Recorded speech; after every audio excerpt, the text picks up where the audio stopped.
Thank you, Ms. Haugen. Thank you for taking that personal risk, and we will do anything and everything to protect and stop any retaliation against you and any legal action that the company may bring to bear, or anyone else, and we've made that, I think, very clear in the course of these proceedings.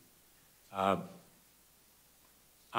want to ask you about this idea of disclosure. You've talked about looking, in effect, at a car going down the road, and we're going to have 5-minute rounds of questions, maybe a second round if you're willing to do it. We're here today to look under the hood, and that's what we need to do more. In August, Senator Blackburn and I wrote to Mark Zuckerberg, and we asked him pretty straightforward questions about how the company works and safeguards children and teens on Instagram. Facebook dodged, ducked, sidetracked, in effect misled us. So I'm going to ask you a few straightforward questions to break down some of what you have said, and if you can answer them yes or no, that would be great. Has Facebook's research, its own research, ever found that its platforms can have a negative effect on children and teens' mental health or well-being?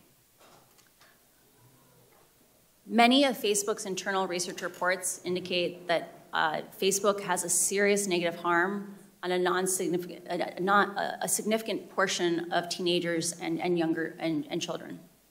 And has Facebook ever offered features that it knew had a negative effect on children's and teens' mental health? Facebook knows that its amplification algorithms, things like engagement-based ranking on Instagram, can lead children from very innocuous topics like healthy recipes. I think all of us could eat a little more healthy. All the way from just something innocent like healthy recipes to anorexia promoting content over a very short period of time. And has Facebook ever found, again, in its research, that kids show sign of addiction on Instagram? Facebook has studied a pattern that they call problematic use, what we might more commonly call addiction. It has a very high bar for what it believes it is. It says you self-identify that you don't have control over your usage and that it is materially harming your health, your schoolwork, or your physical health. 5 to 6% of 14-year-olds have the self-awareness to admit both those questions. It is likely that far more than 5 to 6% of 14-year-olds are addicted to Instagram.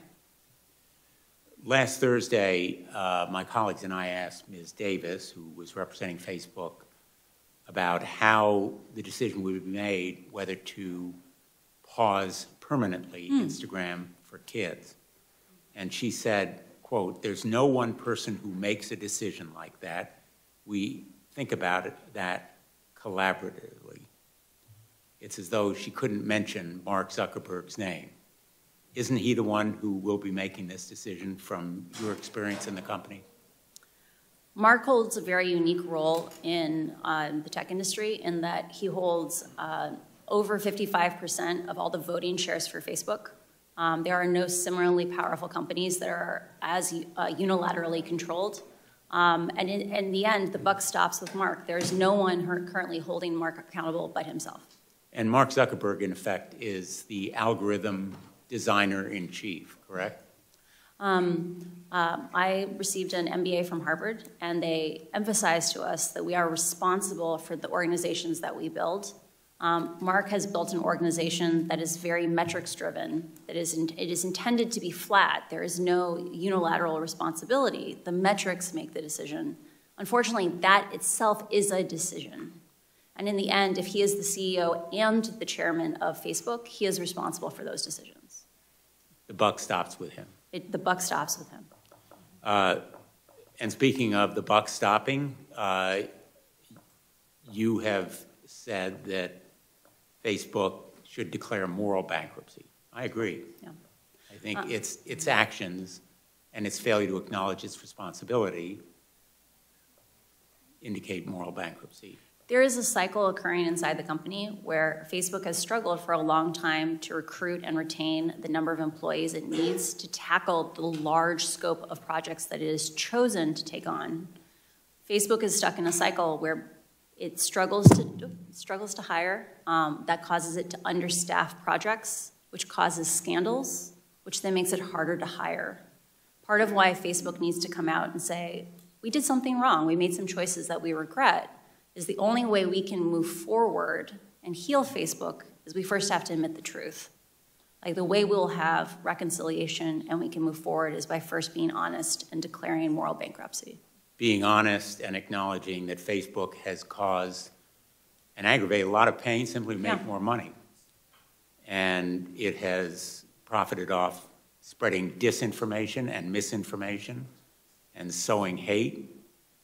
Facebook's answers to Facebook's destructive impact always seems to be more Facebook. We need more Facebook, which means more pain and more money for Facebook. Would you agree? I don't think at any point Facebook set out to make a destructive platform. I think it is a challenge of that Facebook has set up an organization where the parts of the organization responsible for growing and expanding the organization are separate and not regularly cross-pollinated with the parts of the company that focus on the harms that the company is causing.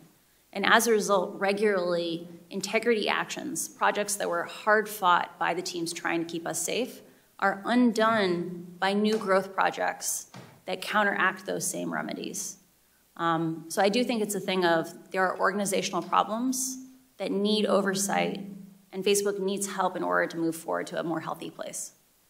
And whether it's teens bullied into suicidal thoughts or the genocide of ethnic minorities in Myanmar, or fanning the flames of division within our own country or in Europe, they are ultimately responsible for the immorality of the pain that's caused. Facebook needs to take responsibility for the consequences of its choices. It needs to be willing to accept small trade-offs on profit.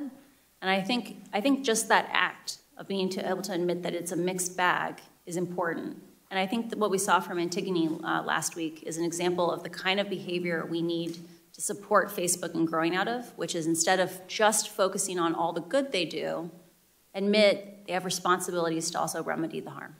But Mark Zuckerberg's new policy is no apologies, no admissions, no acknowledgement, nothing to see here.